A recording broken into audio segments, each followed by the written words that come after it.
Bismillahirrahmanirrahim.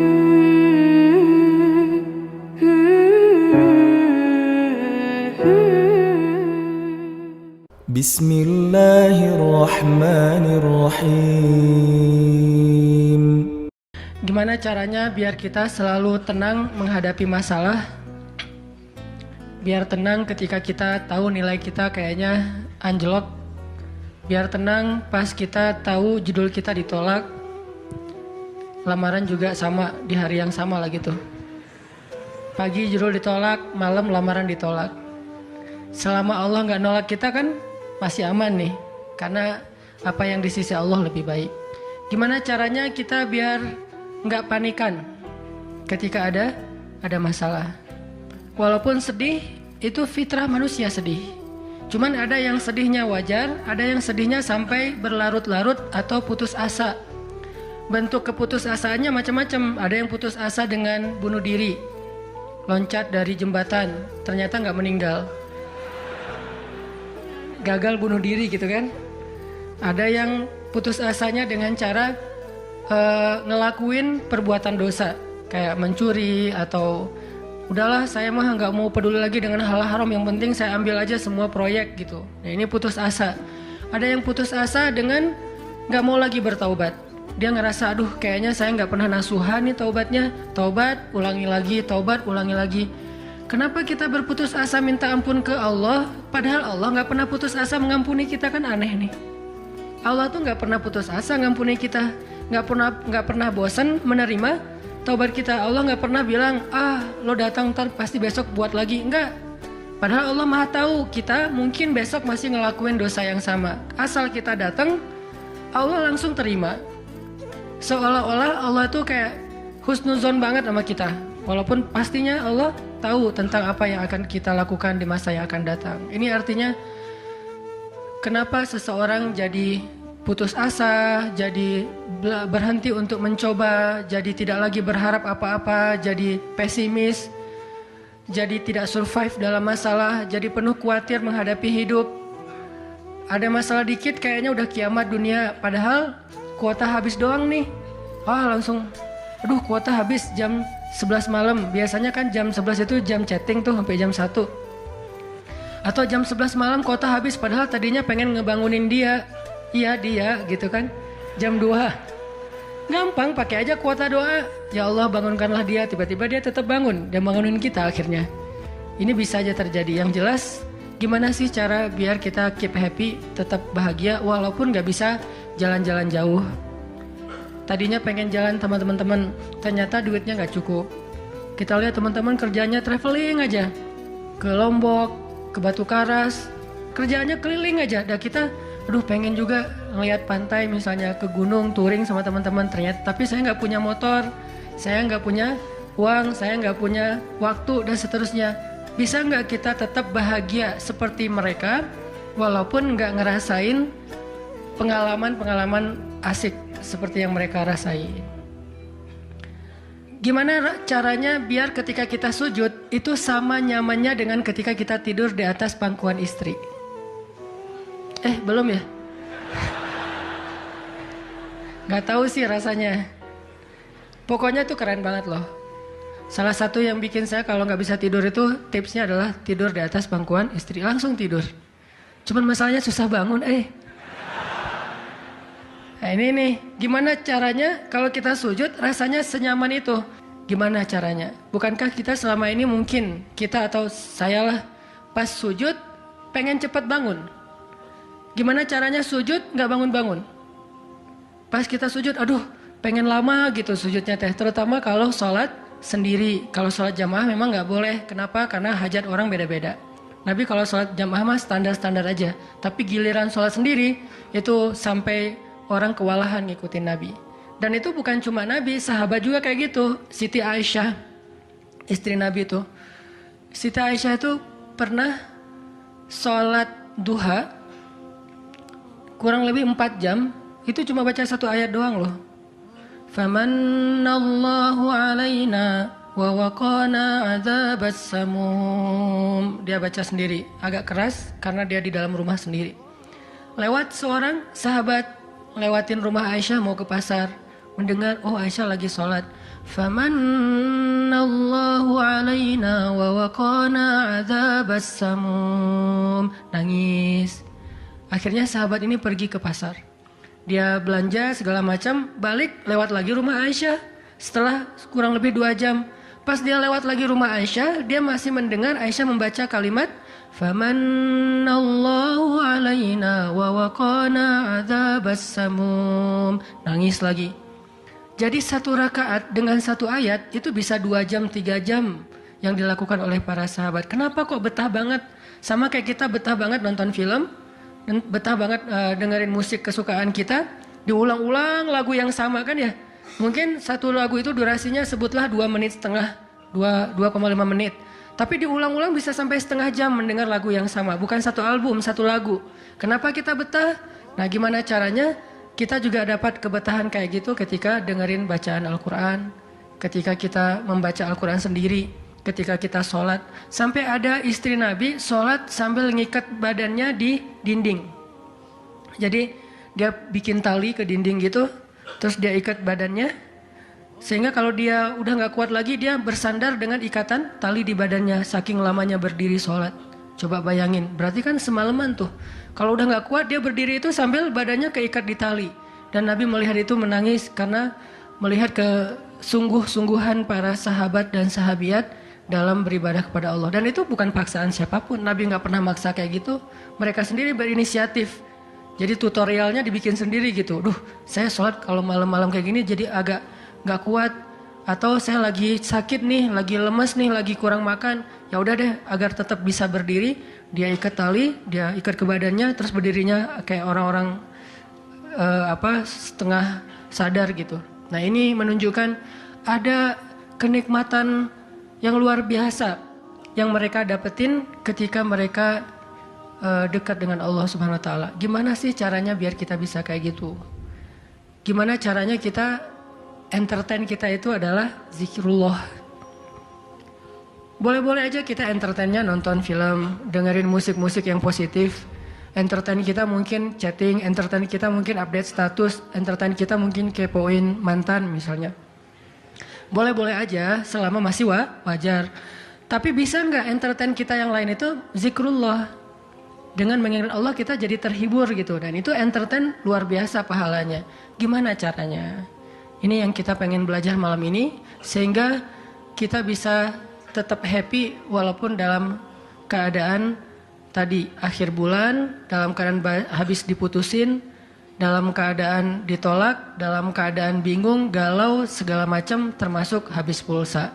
Tetap bisa happy. Pas telepon, pulsa Anda tidak mencukupi. Masya Allah gitu. Senyum gitu ya. Bukan mana nih apa panik. Biasa aja. Nah ini kita perlu belajar. Saya juga merasa butuh mempelajari lagi gimana caranya biar bisa ngerasain itu. Dan nasihatnya bukan dari saya. Karena saya juga masih belajar. Belum istiqomah amat nih. Tapi nasihatnya dari para ulama. Yang diambil dari ayat Al-Quran dan hadis-hadis Rasulullah SAW.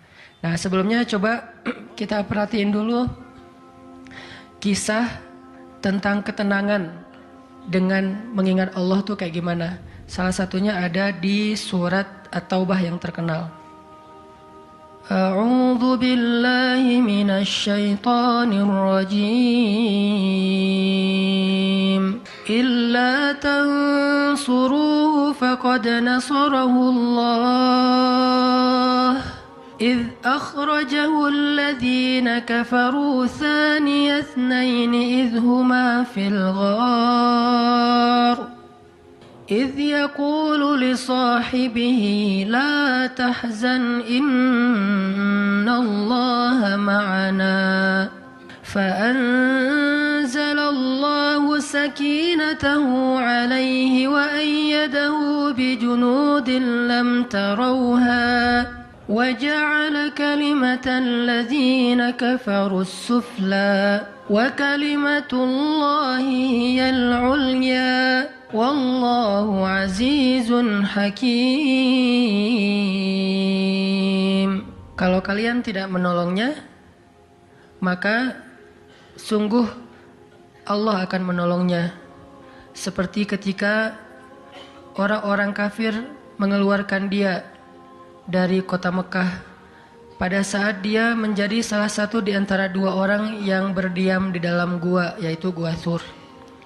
Ketika ia berkata kepada sahabatnya, yaitu Abu Bakar, dia di sini siapa? Rasulullah SAW. Ketika dia berkata kepada sahabatnya, la tahzan, innallaha ma'ana. Janganlah kamu khawatir, bersedih, takut, itu sama. Sesungguhnya Allah bersama kita. Maka Allah Subhanahu wa taala menurunkan rasa ketenangan kepadanya dan menolongnya dengan tentara yang kalian tidak bisa melihat. Sehingga Allah menjadikan kalimat orang-orang kafir itu menjadi dikalahkan atau rendah. Dan kalimat Allah adalah kalimat yang tinggi. Dan Allah maha perkasa lagi maha bijaksana. Ini kan kata-kata yang paling populer ya. La tahzan, innallaha ma'ana. Tips pertama kalau kita pengen bisa lebih tetap tenang, happy ketika kita dalam tekanan adalah kita tuh emang harus punya sahabat yang selalu mengingatkan kita kepada Allah Subhanahu wa taala. Sahabat yang mengingatkan kita kepada Allah. Ini yang terjadi kepada Abu Bakar As-Siddiq. Sekelas Abu Bakar yang imannya sampai ke derajat Siddiq, bukan cuma mukmin loh, Siddiqun. Kan ada mukmin, ada muttaqin, ada siddiqin. Ini udah derajatnya Siddiq. Arti Siddiq itu udah nggak ada lagi keraguan di hatinya. Udah nggak ada lagi masalah sedikit pun. Ketika orang-orang ragu, Abu Bakar tetap yakin. Salah satu kasusnya pas Nabi pulang Isra Mi'raj. Nabi bilang bahwa saya baru pulang dari Palestina dan baru naik ke langit semalam. Diberitakan ini kepada orang-orang kafir Quraisy, tapi orang-orang kafir Quraisy nggak percaya. Lalu ketika para sahabat-sahabat lain mendengar, mereka kayak ragu-ragu gitu, bener nggak ya, bener nggak ya?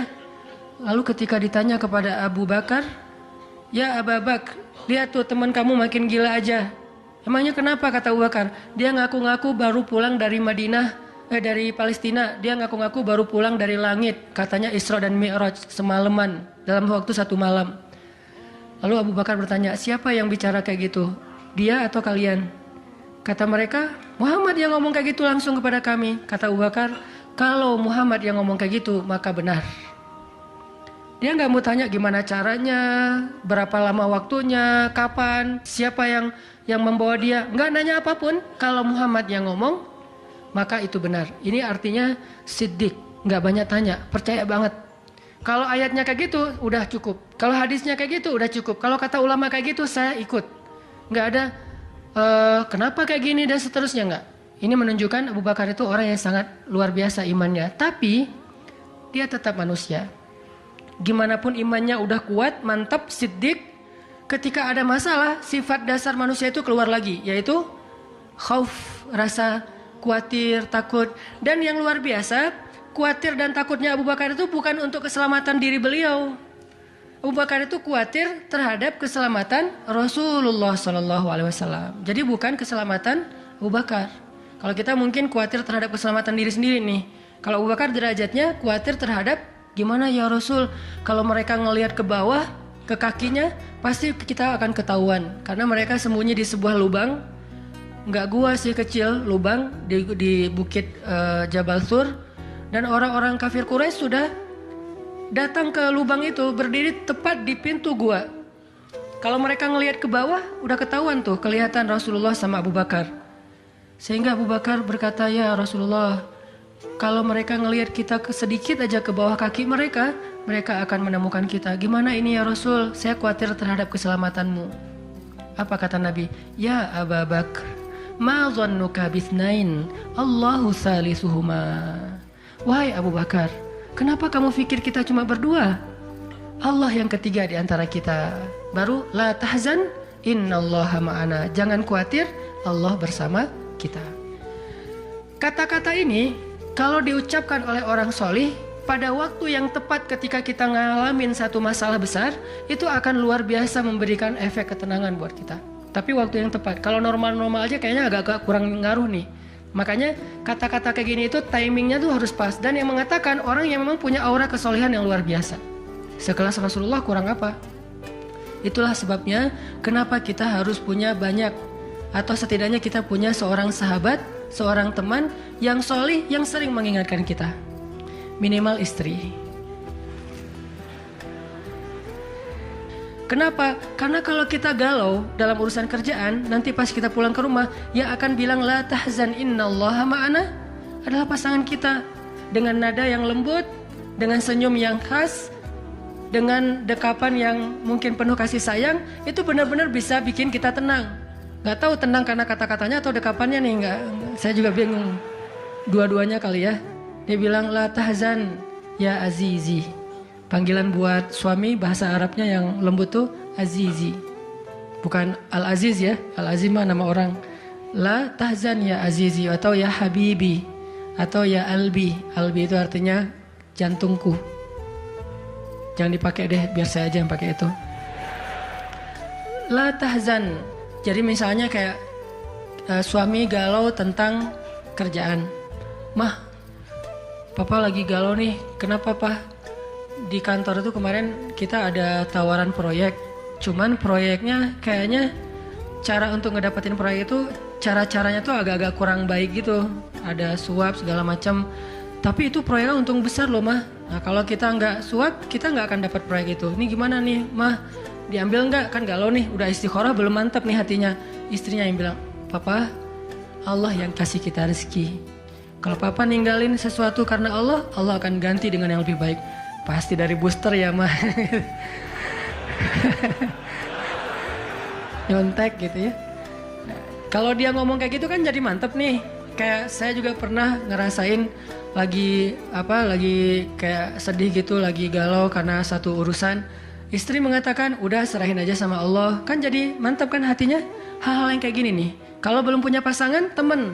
Sehingga Nabi mengatakan almar'u ala dini khalilih. Seseorang itu bergantung loh kepada tingkat kesolehan temannya. Kalau temannya soleh, insya Allah dia akan terjaga oleh teman itu ketika dinasehati, diingatkan. Saya aja ngerasa banget yang kayak gitu.